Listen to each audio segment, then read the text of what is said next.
নমস্কার বন্ধুরা, Sreemoyee astrological tips চ্যানেলে তোমাদের সকলকে স্বাগত জানাচ্ছি।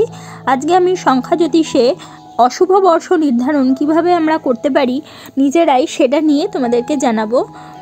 যদি কারোর কোনো বয়সে কোনো খারাপ ঘটনা ঘটে থাকে, তাহলে সেই বয়সটাকে নিয়ে তার সাথে আরও 9 যোগ করে যেই বর্ষটা পাওয়া যাবে, সেই বর্ষটা প্লাস তার সাথে আবার 9 যোগ করে যে বর্ষটা পাওয়া যাবে সেই বর্ষটা, এইভাবে ক্রমাগতভাবে প্রত্যেকটা বছর যেটা বেরোচ্ছে 9 যোগ করার পরে তার সাথে পুনরায় 9 যোগ করে যে বছরগুলো পাওয়া যাবে, এইভাবে সব বছরগুলোতে আমরা একটা ধারণা করতে পারি যে আমাদের সাবধান থাকতে হবে, বা কোনো দুর্ঘটনা বা কোনো অশুভ ঘটনা বা ফাড়া আমাদের জীবনে এই বয়সগুলোতে ঘটতেই পারে।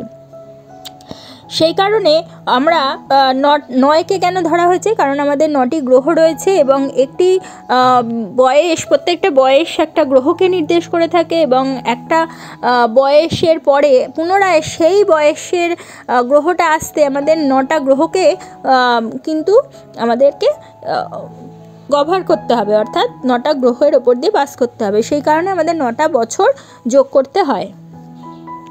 এখানে উদাহরণস্বরূপ ধরো 9 বছর বয়সে যদি কোনো জাতক বা জাতিকার মারাত্মক ফাড়া জীবনে ঘটেছে, বা কোনো ফাড়া হয়ে কেটে গেছে যদি তার জীবনে ধরে নেওয়া হয়, তাহলে সেই ছেলেটির বা জাতকের জীবনে সম্ভাব্য অশুভ বর্ষগুলো কি কি হতে পারে, যেভাবে আমি বললাম 9 বছর বয়স যোগ করে অবশ্যই আমরা পেতে পারি।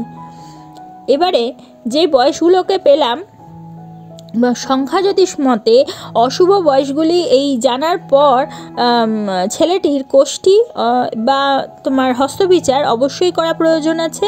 তাহলে ওই সম্ভাব্য অশুভ বয়সগুলিতে অথবা কাছাকাছি সময়ে অশুভ সংকেতটিকে তাহলে ধরা পড়ছে কি না সেটা আমরা ম্যাচ করে অবশ্যই দেখে নিতে পারি। সব মিলিয়ে সামঞ্জস্য রক্ষা করে তবেই অশুভ বর্ষগুলি সঠিকভাবে নির্ধারণ করতে জ্যোতিষীরা সামর্থ্য লাভ করে থাকে। তা সে কারণে আমরা এভাবে অবশ্যই অশুভ বর্ষগুলো নির্ধারণ করতে পারি। তাহলে বন্ধুরা, যদি তোমাদের আমার এই ভিডিওটা ভালো লাগে তাহলে অবশ্যই একটা লাইক করে দিও, তোমাদের পরিচিতদের মধ্যে শেয়ার করে তাদেরও জানার সুযোগ করে দিও, এবং যারা এখনও পর্যন্ত আমার চ্যানেলটা সাবস্ক্রাইব করোনি অবশ্যই সাবস্ক্রাইব করে দিও, এবং পাশে থাকা বেল আইকনটি প্রেস করতে কিন্তু একেবারেই ভুলো না। প্রত্যেকে ভালো থেকো, প্রত্যেককে ভালো রেখো। পরবর্তী ভিডিওতে আবার চলে আসবো, ততক্ষণের জন্য সকলকে অনেক অনেক ভালোবাসা। ধন্যবাদ।